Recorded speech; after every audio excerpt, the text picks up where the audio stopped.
Shibani Sircar Kurian joining us on the show to talk to us about the fundamentals. She's, of course, joining us from Kotak Mahindra Asset Management. Shibani, hi. Thanks so much for making time speaking with us. What's your market view? Because it just looks like it lacks skew, it lacks momentum. There is no interest in the market at this point of time. Do you think it's just transient on account of the earnings season just getting over? Or this is likely to be the case for at least a month or so? Hi, good afternoon. So now the earnings season is behind us. So if you look at what's happened in the earnings season, clearly numbers overall were in line with estimates or marginally ahead of estimates. So earnings delivery has been fairly good. And therefore, if you look at FY24 and FY25 estimates remain fairly buoyant and resilient. So for Nifty, the earnings expectations are in the mid to high teens earnings growth for the next couple of years. So on the earnings side, we are fine. However, I think the key issue with the market at current levels is that valuations on an absolute basis are now above long-term averages. And to that extent, in the near term, there could be some degree of volatility. And therefore, earnings delivery now becomes even more crucial for the markets to sustain at these levels or move higher. The good part, however, is that on a relative basis, our valuations are not as stretched as what they were earlier. And therefore, on a relative basis, India's valuation relative to the emerging market context continues to be somewhere above long-term averages. So therefore, while there could be some degree of volatility in the market at this point in time, the downside doesn't seem to be a very sharp downside risk at this point in time, given the kind of valuations that we are trading at on a relative basis. So the way we are approaching the markets is that when you're looking at earnings delivery, we are trying to look at pockets where earnings growth seems to be resilient. And from that context, our positioning continues to be more towards the domestic facing sectors where we believe that earnings delivery is possibly likely to stay fairly robust. Shibani, I guess a lot of it applies to the defense space as well because, while these stocks continue to hit all-time highs and the news flow continues to be positive, but time and again, one thinks that the run-up has been too steep, the valuations are looking ripe and one should stay out. But then again, you have news flow as strong as, Germany and Spain contesting that near about $5 billion deal for Indian submarines. And look what it's done to the likes of Cochin or, Garden Reach as well. No, I would believe that if you look at the entire industrials infrastructure space, and more specifically, as you were pointing out, the defense opportunity, the opportunity set continues to remain fairly large. Yes, while in pockets that valuations have moved up, but specifically to defense, one, of course, the domestic defense opportunity from the indigenization story that is playing out. And the second, as you were pointing out correctly, is the export opportunity, which is still fairly untapped. And therefore, the overall growth segment and the runway for growth where defense is concerned seems to be fairly intact.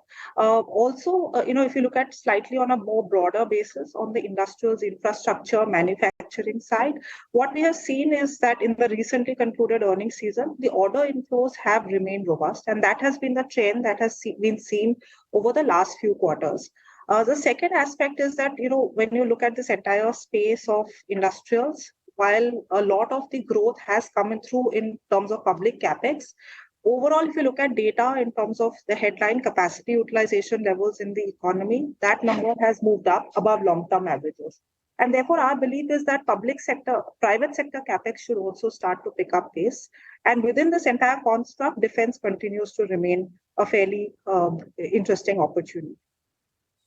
Naresh, your view on a few of these buzzers. There's a power industries which suddenly spiked 12%. Latent View has been holding high by 7 to 8%, and then Mahindra Holidays, which saw a bit of spike. So APAR is seeing a very, exponential move. This would be the right time to actually book out. Could be a topping out case, could be flow-based or ETF-based, seeing the move in the last 30 minutes. So I would avoid it as of now. Mahindra Holidays Resorts looks interesting for the fact that the stock at 340 is crossing the highs made in 2017. So it's almost a 5-6 year breakout. So looks very promising if one has a little medium term outlook. Eventually the stock could go towards 450 levels. It's a buy at current levels as well. And we are seeing good momentum across the hotel space. We've seen Lemon Tree also coming close to a short term takeout. So there could be some momentum in Mahindra Holidays as well as Lemon Tree. Okay, that's the take coming in on, some of these buzzers in trade. Bata continues to hold out, Chambal Fertilizers, Birla Soft, REC, Adani Ports. It's an interesting mix out there, and like we've been pointing out, you can't really pinpoint any trend here. While, of course, the takeaways from REC's analyst call were very positive. They're looking to be net zero NPA by the end of 2025, saying that they've not added any new NPAs for the last 6 quarters, and that they are expecting the NIMs to be in the range of 3.5% for the full year as well. Shibani, power and the ancillary space, anything that interests you here? Yeah, so this is an interesting segment. Now, while structurally a lot of the concerns that are there from an ESG or climate risk perspective are very real. However, what we are really seeing is that, if you look at many of the companies, the strong performance is on the back of a structural demand tailwind and the demand supply imbalance that is there. So what we've also seen is that while there is a thrust on renewables, the kind of structural demand growth is there in the system will not be met only by renewables, and therefore thermal or coal capacity additions will also have to go hand in hand in terms of the capacity additions on the renewable side. So from that construct, power as a sector continues to look fairly interesting at this point in time. Within the sector, at this point, we prefer the GenCos over transmission and distribution companies, but overall the demand supply dynamics within the sector means that while the transition that we are making because of ESG or climate related risks will happen, but it will happen over a period of time. And in the near term, thermal as well as renewable capacities will go hand in hand. Taken. Rudra, what about JM Financials? The volume is almost 7 times the average volume that we have seen. Home First, which is expected to be a big beneficiary of the urban development scheme. And then you also have names like Amber Enterprises, which are doing quite okay. The stock was pretty much sideways for a lot of time. The rest of the EMS pack had run up, but Amber was fairly quiet. Now it's seeing quite a bit of spike today. See, for me, JM Financial is the best among the lot here of the stock names what you have mentioned. This stock also offers a great risk reward. Levels closer to 70, 72, it has a very, very strong support, and it's a clear buy at current market price. I will keep a strict stop loss of around 70, and initially one can look at target of around 83, 85 to come. And once the stock breaks that range of 85, further up move can be seen on the stock. So JM Financial looks very strong. And if I have to look at Amber Enterprise also, so this stock again for last 3-4 days is showing a clear positive price action. And for me, this stock on any dips to levels closer to 2,500, 2,300 is all a buy. I'm only worried on the very quick and swift move which it has given. So if I have to buy at current market price, then I will buy 50% of my quantity now, and on any dips to levels closer to 2,650, 2,500, I will add more. And the Amber also looks very, very strong to me. So it's a clear buy. Right, okay, that's the take coming in on Amber, which is looking like an interesting buzzer. Just want to take stock of what some of the Adani names are doing, because that's really lifting, the market, and they are one of the key movers amidst the large cap. So it's pretty much Adani Enterprises and Adani Ports, which is now higher by about 4%. There's Titan as well, which is not looking all that bad. And then there is Bajaj Auto, which is also holding out 1% as we speak, although Bajaj Auto has had a pretty much choppy ride, started off quiet, dipped into the red, again bounced back, saw a deeper dip, and then from there it's seen a meaningful recovery from the session lows, that is. Shibani, wanted to get your thoughts in on how you think the two-wheeler space is going to pan out. We were just chatting with Ola Electronics Bhavish Agarwal, and he was suggesting that that very soon the entire two-wheeler space is going to be EV, and that ICE age is pretty much behind them. But that, of course, was a view coming in from one of the two-wheeler EV manufacturers. But, the kind of stiff competition that is building up even in the ICE engine space within two-wheelers, how do you think this entire space is going to pan out? So, the debate on the two-wheeler side in terms of EV versus ICE continues. However, remember, a lot of the EV penetration or the growth that we have seen has been on the back of the subsidy support that was given. And therefore, in light of that, we would also believe that going forward, while EV penetration will increase, there is still space for the ICE engines and in terms of the two-wheeler space. Now, two-wheeler as a segment has been one where recovery clearly has lagged the PV segment and the passenger vehicle segment.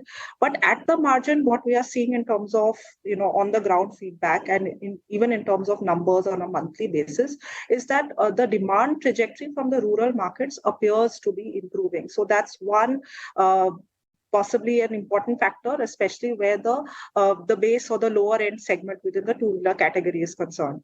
Now, where the premium two-wheeler segment goes, there has been stiff amount of competition, so there has been a slew of model launches. However, there the demand continues to remain healthy. There may be market share shifts, and therefore you have to identify players which clearly benefit or gain market share within the premium segment. And therefore, those companies which have model launches where we need to monitor the kind of demand growth that is taking place may possibly emerge, winner in that segment. But overall, within the two-wheeler space, we believe that valuations remain fairly comfortable. This is also a segment which will benefit from a margin perspective. And as volume growth recovery takes place on the back of rural demand starting to improve, and some of the replacement demand which has been absent also starting to kick in, this space seems to be fairly well placed from a slightly medium-term perspective.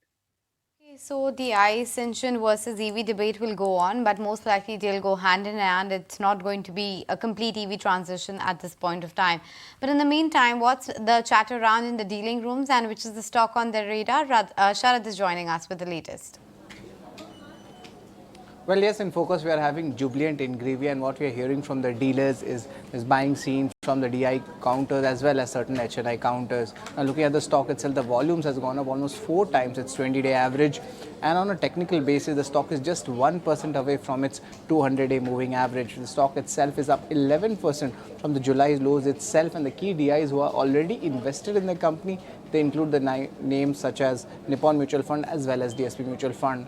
The Q1 numbers recently had come and the numbers were largely weak, and the management did state that the Q1 FY24 numbers would be largely weak because of the muted global agrochemical demand. But there is a sliver of hope, and 2 important short-term positive triggers are coming from the stock.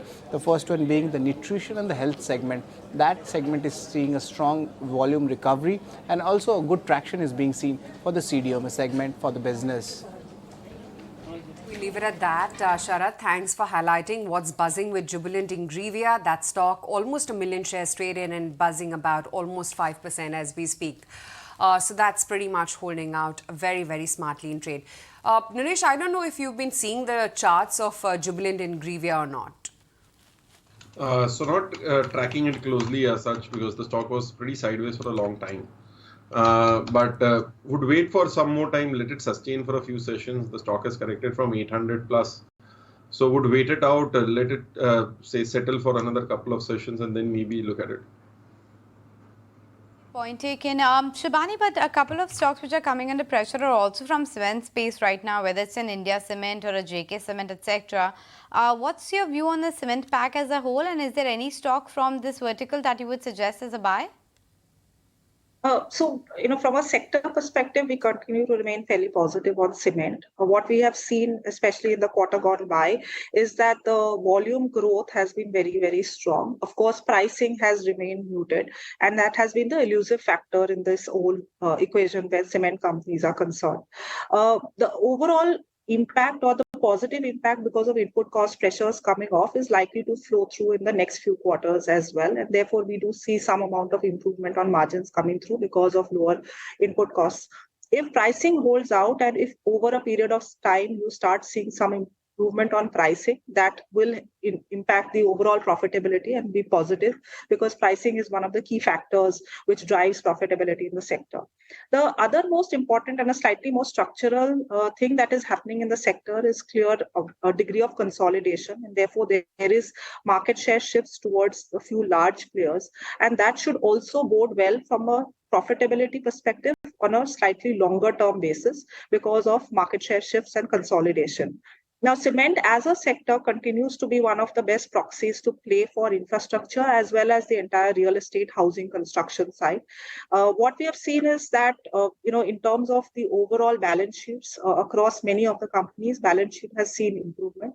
There is going to be some degree of capacities that will come up over the next few years. However, as long as demand stays strong, the capacity utilization levels also can stay high and elevated, supporting profitability. So this is a segment where we continue to remain positive. Sure. Okay, picking up on an ET Now exclusive, in fact, we understand that the government may actually bear the entire cost for giving that 70 lakh new LPG connections.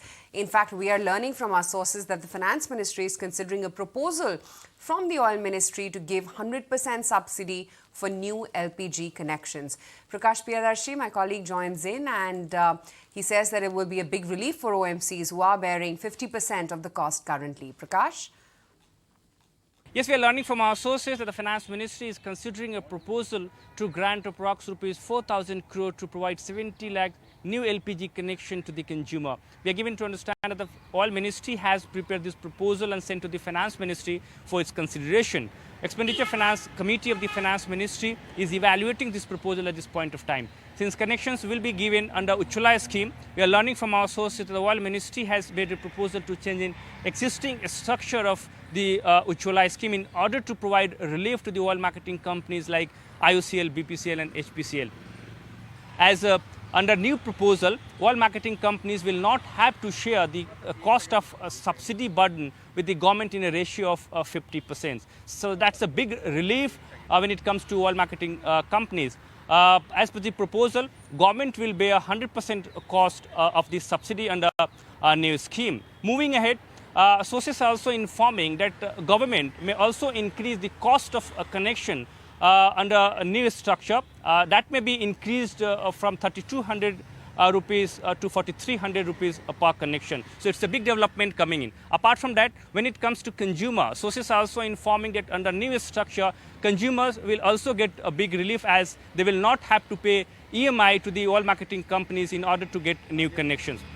So this proposal is with the Finance Ministry for its consideration, and sources are informing that the Oil Ministry will approach Union Cabinet for its final approval after EFC nod.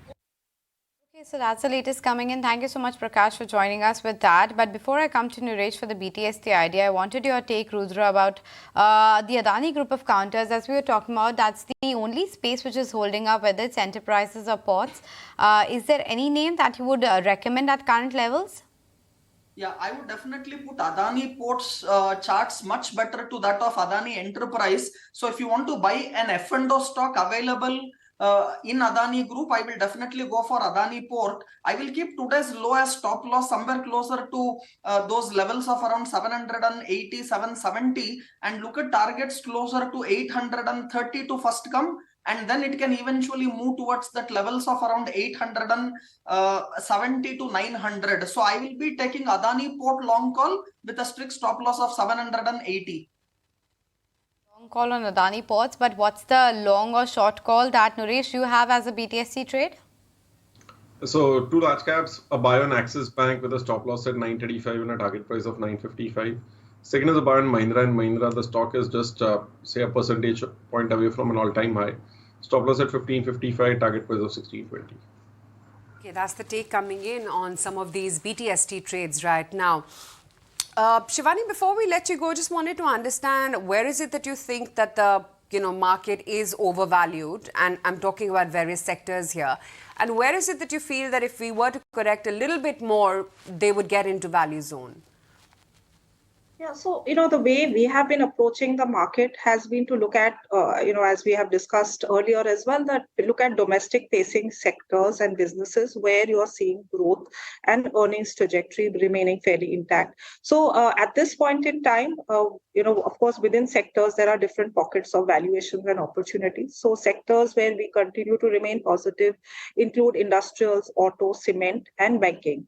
Now, within banks, if you look at the way the entire segment has played out, the larger private banks, despite the fact that they have seen improvement in terms of profitability, have not seen multiples re-rate. And therefore, their multiples remain at long-term average levels despite seeing significant improvement over the last couple of years where return ratios are concerned. So that is one segment where valuations appear to be in your favor. The other sector where we are currently underweight, where there has been significant amount of impact because of the global growth slowdown, has been the technology space. But within technology, mid-cap IT clearly seems to have run up significantly and are trading at multiples which are higher than their own long-term averages as well as higher than the large cap space. So the mid-cap IT sector where valuations are clearly not in your favor, that is one segment we would be a little cautious on, while large cap IT seems to have more valuation comfort. And therefore, as and when over the next few quarters you start seeing some stability or improvement in terms of the growth trajectory, that could be a segment that we could evaluate. But at this point in time, we remain somewhat cautious on the entire IT pack. Bit cautious, especially on the mid-cap IT universe. But Naresh, from the PSU banking space, what would be your top bets?